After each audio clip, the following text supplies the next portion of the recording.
네, 감사합니다. 오늘은 드디어 이제 히브리서가 9번째 연구하는 그런 시간입니다. 14번의 시간 중에 9번의 시간이 이제 됐으니까 아마 절반은 넘어선 시간이 아닌가 생각되는데요. 오늘 굉장히 중요한 주제를 우리가 같이 나누겠습니다. 좀 어렵지만 여러분들이 조금 잘 따라오시면 굉장히 은혜가 되는 그런 말씀들이 아닌가 이렇게 생각이 됩니다. 오늘은 더 좋은 언약의 중보자라는 제목을 가지고 히브리서 8장을 같이 공부하도록 하겠습니다. 먼저 본문 말씀 다 읽지 않고요. 6절부터 12절까지만 우리 함께 교독하시겠습니다. 히브리 8장 6절부터 12절까지 제가 먼저 읽겠습니다. 그러나 이제 그는 더 아름다운 직분을 얻으셨으니 그는 더 좋은 약속으로 세우신 더 좋은 언약의 중보자시라.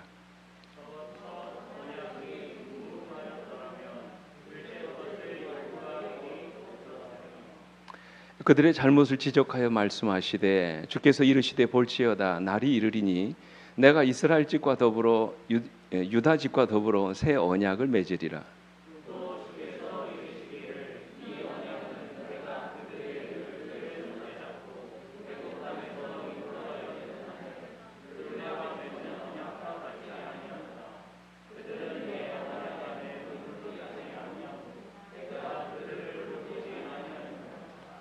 '또 주께서 이르시되 그날 후에 내가 이스라엘 집과 맺을 언약은 이것이니 내 법을 그들의 생각에 두고 그들의 마음에 이것을 기록하리라. 나는 그들의 하나님이 되고 그들은 내게 백성이 되리라.'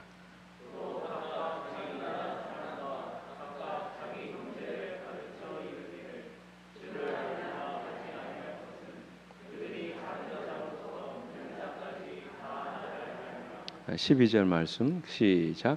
내가 그들의 불의를 긍휼히 여기고 그들의 죄를 다시 기억하지 아니하리라 하셨느니라. 아멘. 오늘 여러분 말씀을 읽다 보니까 어떤 단어가 가장 많이 나옵니까? 이 언약이라는 단어, 그죠? 오늘 제목처럼 더 좋은 언약의 중보자 그랬는데 더 좋은 언약이 과연 뭘까요? 언약에도 여러분 좋은 언약이 있고 안 좋은 언약이 있습니까? 이 히브리서 8장이 말씀하신 더 좋은 언약은 과연 무엇을 말하는 것일까요? 우리가 더 좋은 언약에 대해서 알려면 먼저 언약에 대한 기본적인 이해를 우리가 하셔야 합니다. 자, 성경에 말하는 언약은 두 종류의 언약이 있습니다. 무슨 언약과 무슨 언약이 있습니까? 옛 언약과 새 언약이 있죠. 그러면 질문 드립니다. 옛 언약은 뭐고 새 언약은 뭡니까?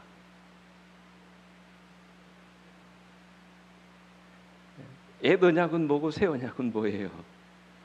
굉장히 어렵고도 또 이렇게 좀 까다로운 말씀 가운데 하나가 아닌가 생각됩니다.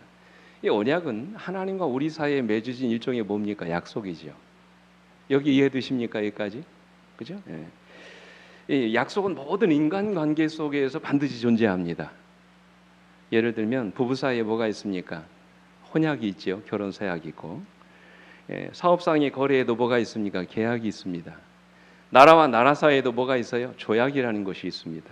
이처럼 인간이 관계를 맺고 살아가는 모든 곳에는 반드시 언약, 약속이라는 것이 있습니다. 이 약속이 깨어지면 결국 그들의 관계가 깨지는 것이죠. 그래서 하나님께서도 인간을 창조하시고 인간과 하나님 사이에 뭐를 세우셨어요? 언약을 세우셨어요. 그 언약이 뭡니까? 첫 번째 맺어진 언약이 뭐예요?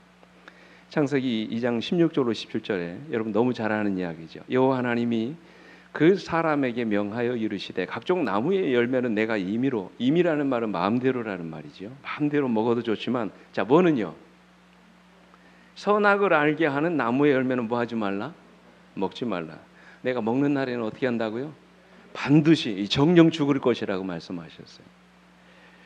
그러니까 이것이 하나님과 인간 사이에 맺어진 첫 언약, 옛 언약입니다.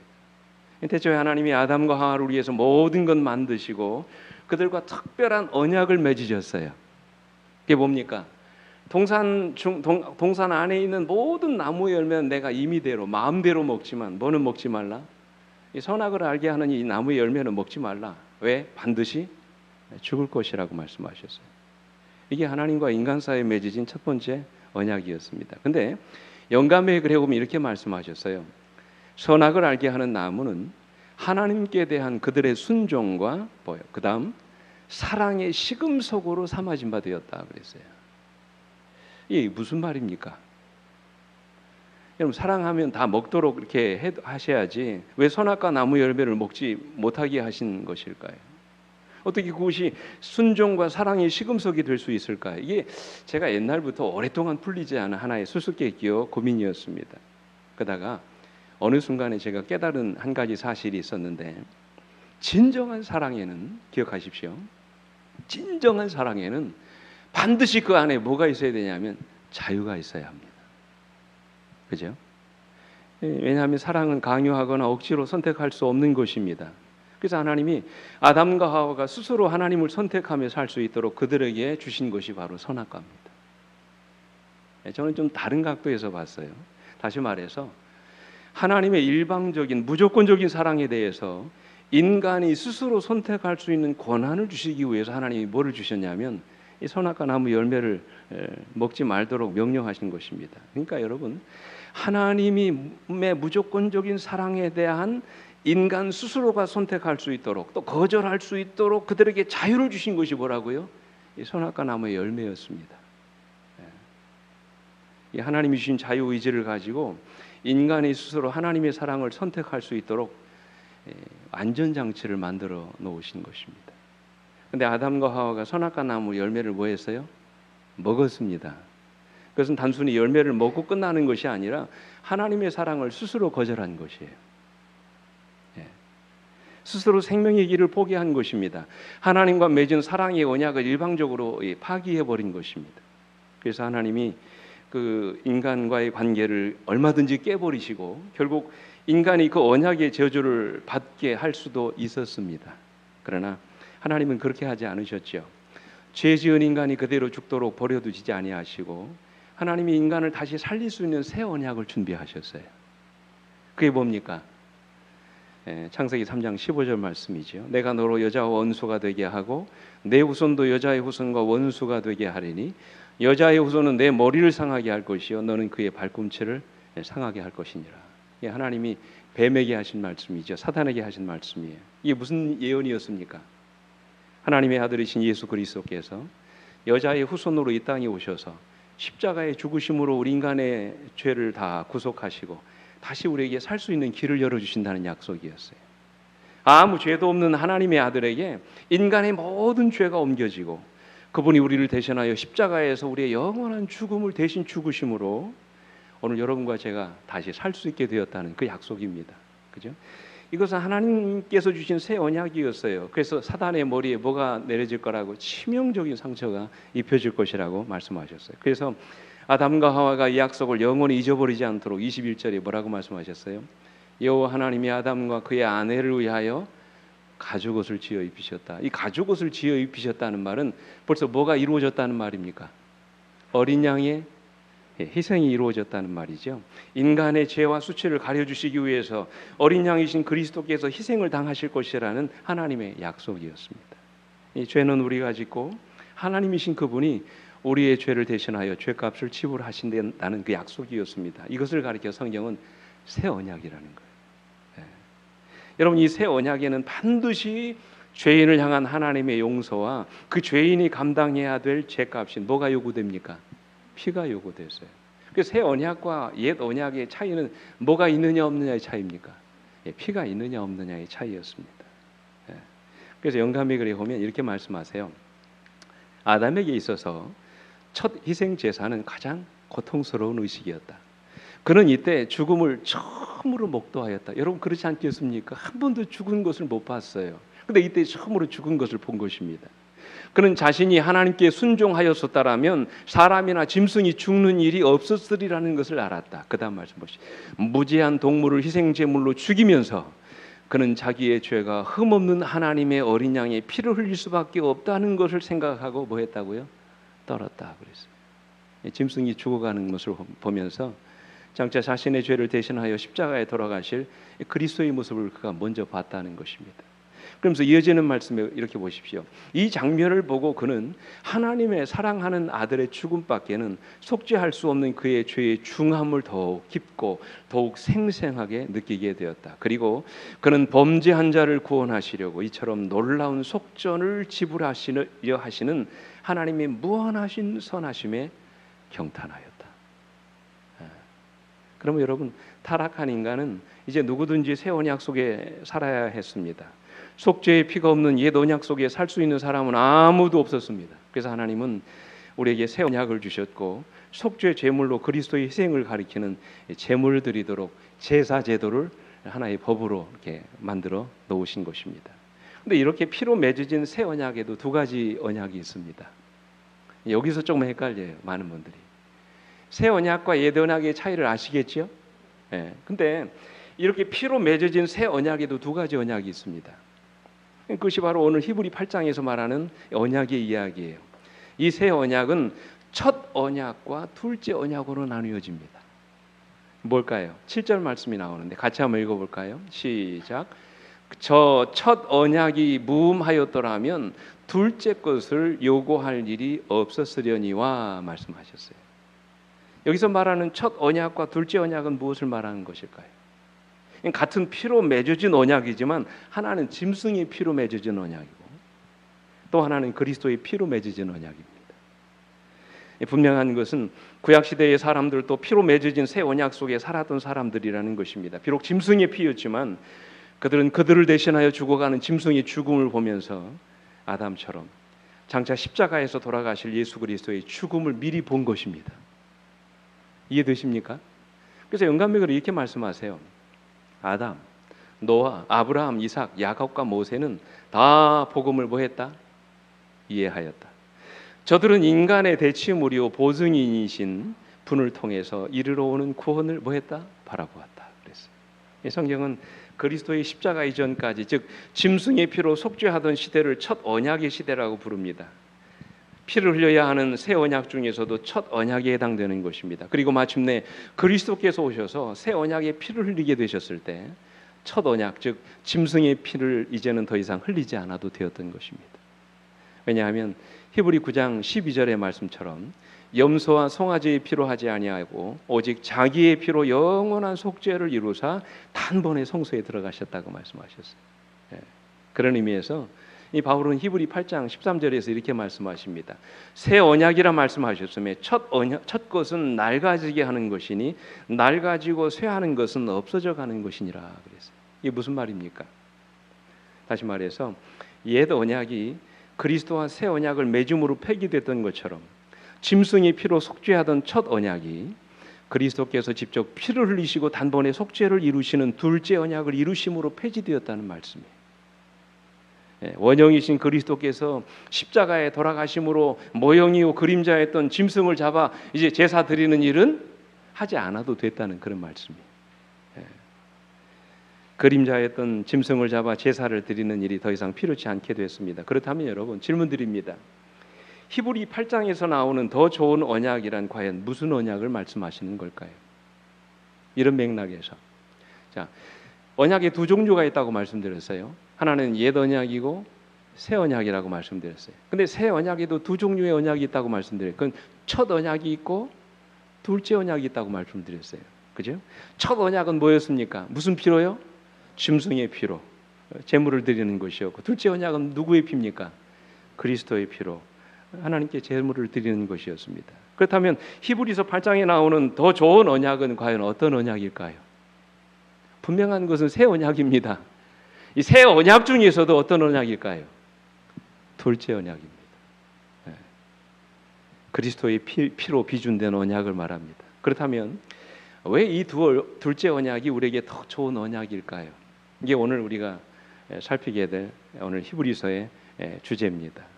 왜 여기서 말하는 이 더 좋은 언약이 우리 중보자가 되신다고 말씀을 하셨을까요? 둘째 언약, 즉 짐승의 피가 아닌 그리스도의 피로 죄사함 받고 구원받게 된 그 언약이 과연 우리에게 왜 더 좋은 언약일까요? 왜 그분이 이 더 좋은 언약의 중보자가 되시는 것일까요? 자, 주님이 더 좋은 언약의 중보자이신 첫 번째 이유는 이 새 언약 속에 예수 그리스도 안에서 오늘 우리를 구원하시려는 하나님의 적극적인 도우심이 약속되어 있기 때문에 그래요. 그래서 여러분 누구든지 그리스도 안에 있으면 뭐라고 그랬어요? 새로운 피조물이라고 말씀하셨어요. 나를 떠나서는 너희가 아무것도 할 수 없다고 말씀을 하셨어요. 바울도 빌립보서 4장 13절에서 뭐라고 말씀하십니까? 내게 능력 주시는 자 안에서 내가 모든 것을 할 수 있다고 말씀을 하셨어요. 예수 그리스도를 통해서만 오늘 우리의 구원이 이루어지도록 하나님이 계획하신 것, 이것이 새 언약의 핵심이에요. 기억하십시오. 새 언약의 핵심이 뭐라고요? 예수 그리스도 그분 안에서만 오늘 여러분과 저의 구원이 이루어지도록 하나님이 약속하셨어요. 다시 말해서 예수 그리스도 그분이 우리의 구원자이시요 힘이시며 능력이라는 말씀이에요. 그분 안에서 우리가 모든 구원을 이룰 수 있게 되는 것입니다. 그래서 히브리 8장 9절에 이렇게 말씀하십니다. 또 주께서 이르시기를 이 언약은 내가 그들의 열조의 손을 잡고 애굽 땅에서 인도하여 내던 날에 그들과 맺은 언약과 같지 아니하도다. 이 언약이 그때 맺은 언약이 무슨 언약입니까? 첫 언약이지요. 그들은 내 언약 안에 머물러 있지 아니하므로 내가 그들을 돌보지 아니하였다. 그래서 무슨 말입니까? 출애굽한 이스라엘 백성들이 이 하나님과 시내산에서 언약을 맺을 때 있었던 이야기예요. 성경에 보면 그들이 시내산에서 하나님과 피로 맺는 언약을 맺는 장면이 나오지요. 그 내용이 어디 나옵니까? 출애굽기 24장에 나옵니다. 여러분 잘 보십시오. 출애굽기 24장. 언약서를 가져다가 백성에게 낭독하여 듣게 하니 그들이 이르되 여호와의 모든 말씀을 우리가 준행하리이다. 누가요? 우리가 준행하리이다. 모세가 그 피를 가지고 백성에게 뿌리며 이르되 이는 여호와께서 이 모든 말씀에 대하여 너희와 세우신 언약의 피니라. 피 뿌림으로 언약을 맺었어요. 그들이 다 이 모든 명령을 우리가 다 어떻게 하겠다? 지키겠다고 약속을 했어요. 그런데 여러분 그들이 그 약속을 잘 지켰나요? 아니지요. 그들이 하나님과 언약을 맺은 지 얼마 되지 않아서 모세가 시내산에 올라가서 언약의 두 돌 위에 이제 십계명을 받으러 올라갔을 때 그 있는 40일 동안 그들이 시내산 아래에서 무슨 짓을 했습니까? 금송아지를 만들어서 우상에게 절하고 경배하는 죄를 저질렀다고 그랬어요. 하나님과 맺은 언약을 저버린 것입니다. 하나님 외에 다른 신을 그들 가운데 있게 한 것입니다. 그치? 언약을 저버린 거예요. 그들 쪽에서 일방적으로 그 언약을 파기한 것입니다. 지금 바울이 그 이야기를 하고 있는 거예요. 그 다음 말씀 보십시오. 근데 참 중요한 말씀이 나와요. 영감의 글은 그들의 실패한 원인을 이렇게 말씀하셨어요. 백성들은 그들의 마음의 죄악과 그리스도 없이는 그들이 하나님의 율법을 지킬 수 없다는 것을 인식하지 못하면서도 선뜻 하나님과 언약을 맺었다. 이게 문제라는 것이. 여러분 이해가 되십니까? 자신들의 의를 세울 수 있으리라는 생각으로 그들은 여호와의 모든 말씀을 우리가 준행하리라 하고 말했다고 그랬어요.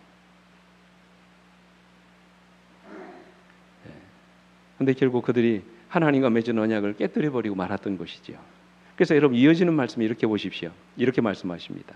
그러고 나서야 이제 그들은 자신들의 죄악과 용서의 필요를 깨닫게 되었고 그들은 아브라함과의 언약에 나타나 있고 희생 제물로 예표된 누구를? 구주의 뭐를 느끼게 됐다고요?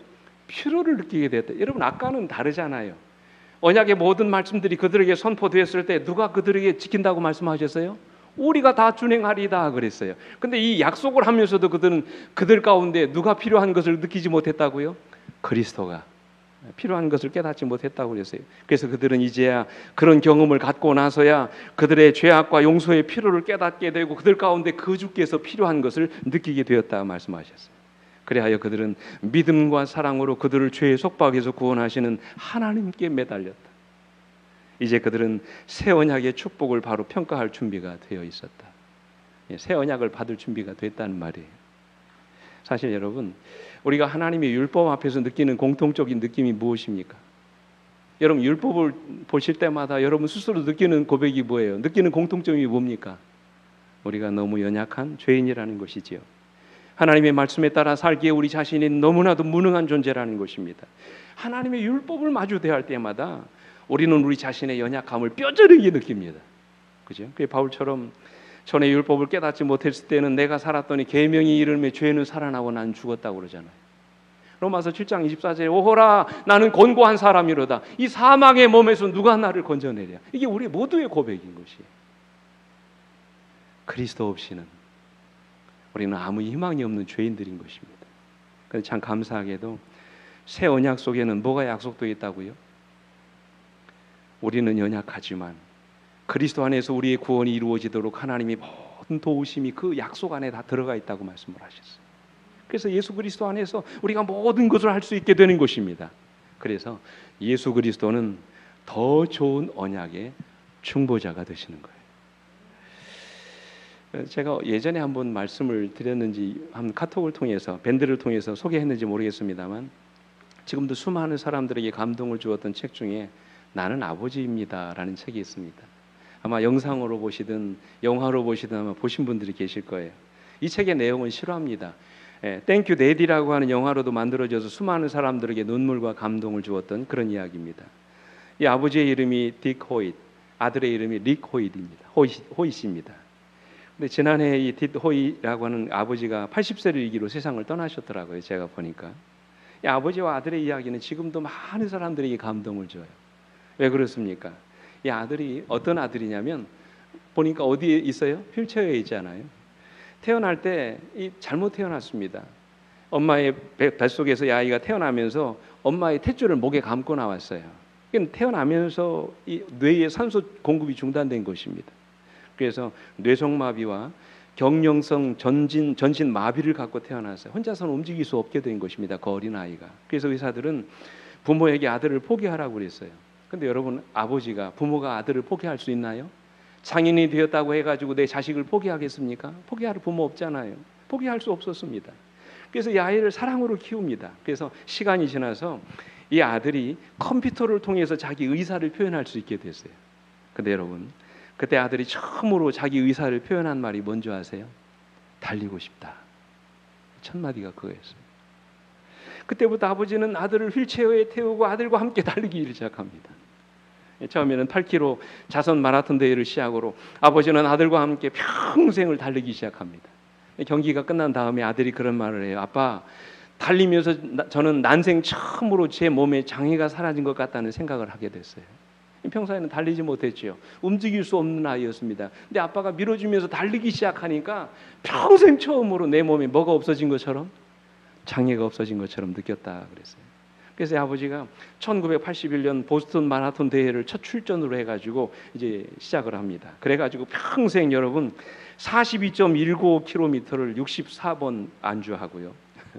철인 3종 경기 6차례 완주하고 단축 철인 3종 경기 206차례나 완주합니다. 엄청나죠. 누구를 위해서 그렇게 한 거예요? 아들을 위해서. 이 아들이 한 번은 마라톤 경기를 한 다음에 큰 꿈을 갖게 됩니다. 그러면서 이 아들이 뭐냐면 이제는 마라톤 경기뿐만 아니라 철인 3종 경기를 하고 싶다고 하는 거예요. 자기는 안 하면서. 아버지가 그동안은 수영을 할 줄도 몰랐습니다. 6살 이후에 자전거 한 번 타본 적이 없습니다. 사람들은 말했어요. 그건 불가능한 일이라고. 아버지가 근데 아들을 위해서 뭐 합니까? 이 모든 일들을 해요. 아까 말씀드렸던 것처럼 6,000km에 달하는 전 미국 대륙을 횡단하는 엄청난 일을 한 것입니다. 누구 위해서? 아들을 위해서. 그래서 이 아들이 아빠에게 말합니다. 아빠 고마워요. 아빠가 없었다면 나는 할 수 없었어요. 그렇게 얘기합니다. 근데 더 감동적인 말을 하죠. 아빠가 아들아, 내가 없었다면 아빠는 하지 않았다. 아들 때문에 이 모든 것을 한 것이라는 것이죠.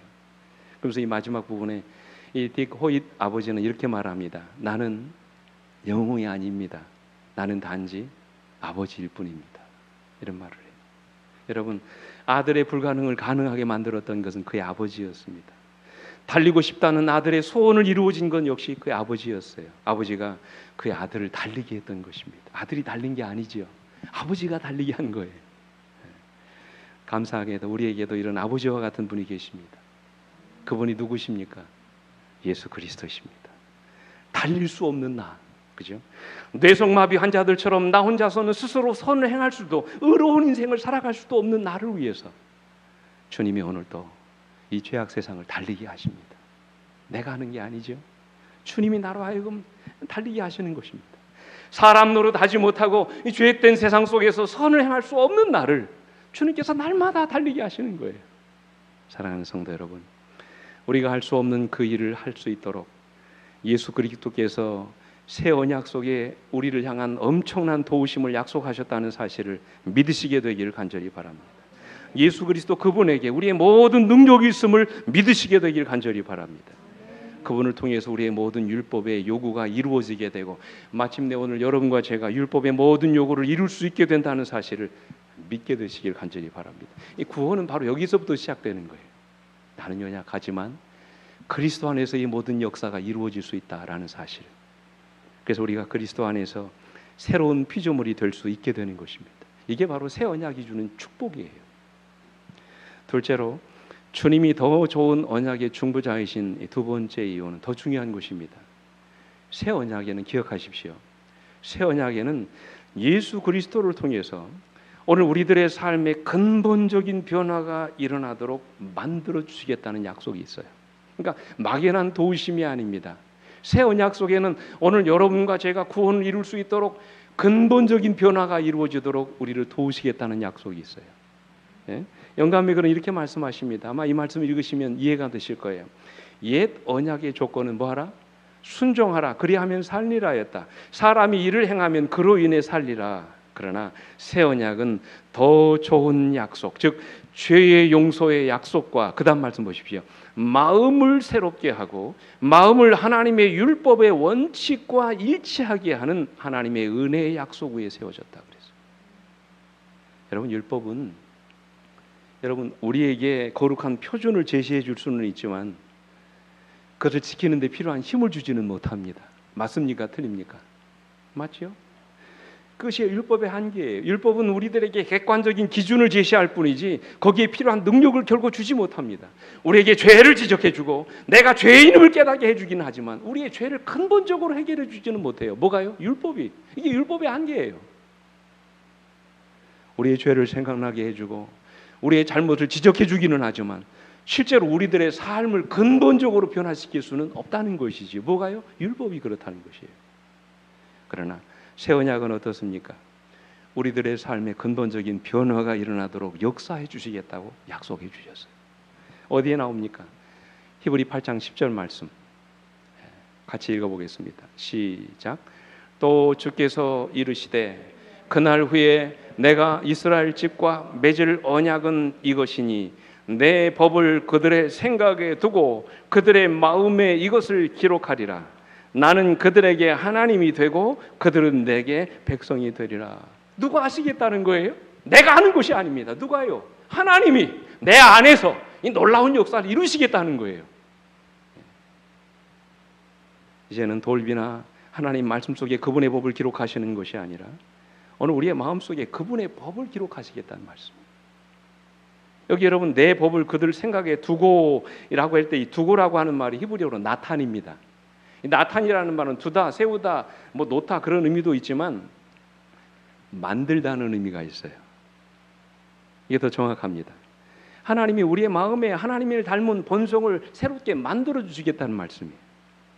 그래서 같은 새 언약을 말씀하신 에스겔 36장 26절에 보면 또 새 영을 너희 속에 두고 새 마음을 너희에게 주되 너희 육신에서 굳은 마음을 제거하고 부드러운 마음을 줄 것이며 그렇게 있어요. 누가? 하나님. 이 새 영을 너희 속에 두고 새 마음을 준다라고 했는데 같은 히브리어 나탄을 사용합니다. 하나님이 모든 역사를 이루어 주신다는 것입니다. 그렇다면 새 영이 무엇이고 새 마음이 뭡니까? 여기서 말하는 새 영은 뭐고 새 마음이 뭐예요? 우리 본성을 말하는 것입니다. 하나님이 우리 안에 새로운 본성과 새 마음을 만들어 주시겠다는 말씀이에요. 그래서 우리를 변화시켜 주시겠다는 것입니다. 그래서 주님은 이것을 뭐라고 말씀하시? 거듭남이라고 말씀하셨죠. 위로 다시 태어나는 것이라고 말씀하셨어요. 하나님이 예수 그리스도를 통해서 우리 안에 새 마음과 새 본성을 만들어 주시겠다는 말씀이에요. 이게 새 언약이 주는 두 번째 특징입니다. 축복입니다. 그래서 영감에게는 이렇게 말씀하십니다. 교육과 수양과 의지력의 연단과 인간의 노력은 각각 상당한 분한을 가졌으나 이것들이 마음을 변화시키는 일에는 무력한 것이다. 이것들이 혹 행위의 외모적 단정을 만들어낼 수 있다 할지라도 마음을 고칠 수 없으며 생애의 동기를 깨끗게 할 수 없다 그랬어요. 이게 일반 종교의 한계지요. 자기 결심으로 자기 의지로 안 된다는 거예요. 잠시 동안 행위의 완전과 단정함을 보일 수는 있지만 그 사람의 근본을 깨끗게 할 수는 없다는 것이지요. 그래서 사람이 죄에서 벗어나서 성결하여지려면 먼저 마음속에서 동작하는 능력이 있어야 하나니 곧 위로부터 새 생명을 받아야 한다. 이 능력은 곧 누구라고요? 그리스도시라 그랬어요. 본성적으로 그 사람에게 잠재되어 있는 선한 속성을 개발하고 바꾸는 것은 치명적인 오해라고 말씀하셨어요. 하나님이 우리의 속사람을 다시 만들어 주셔야 되는 것입니다. 다윗이 하나님 앞에 죄를 짓고 자신이 죄인임을 깨닫게 됐을 때 그가 하나님께 어떤 기도를 드립니까? 단순히 죄 용서만을 위한 기도를 드리지 않았어요. 시편 51편 10절에 보십시오. 하나님이여 내 속에 정한 마음을 창조하시고 내 안에 정직한 영을 새롭게 하소서 그랬어요. 단순히 자신의 죄 용서를 위해서 기도한 것이 아니라 내 속에 깨끗한 마음을 뭐 하시고? 창조하시고 그랬어요. 이 창조라는 말이 무슨 뜻입니까? 바라예요. 바라가 무슨 뜻입니까? 태초에 하나님이 천지를 창조하시니라. 완전히 없던 것 가운데 있게 하신 하나님. 그죠? 우리 속에는 선한 마음, 착한 마음이 아무것도 존재하지 않지만 하나님이 우리 안에 이런 아름다운 마음, 선한 본성을 뭐 하신다는 말이에요? 창조하신다는 약속이에요. 하나님이 세상의 모든 만물을 만드시듯이 우리 안에 새로운 마음과 본성을 만들어 주시겠다는 그 약속입니다. 그죠? 단순히 자신의 잘못된 행동을 변화시켜 달라고 다윗이 기도한 것이 아니라 자신의 잘못된 본성을 뭐 해달라고? 다시 만들어 달라고 하나님께 그렇게 기도하는 것입니다. 바로 여러분 이것이 새 언약이 주는 축복이에요. 그래서 어떤 신학자는 이런 말을 했어요. 새 언약은 언약을 지키는 사람의 행동뿐만 아니라 그 행동을 유발시키는 그 사람의 마음과 정신까지도 하나님께서 새롭게 창조해 주시겠다는 것이 새 언약의 특징입니다. 기꺼이 하나님께 복종하며 살아갈 수 있는 자발적인 마음과 기쁘게 복종할 수 있는 능력까지도 하나님이 만들어 주시겠다고 약속하셨습니다. 이것이 새 언약의 특징입니다. 이해되십니까?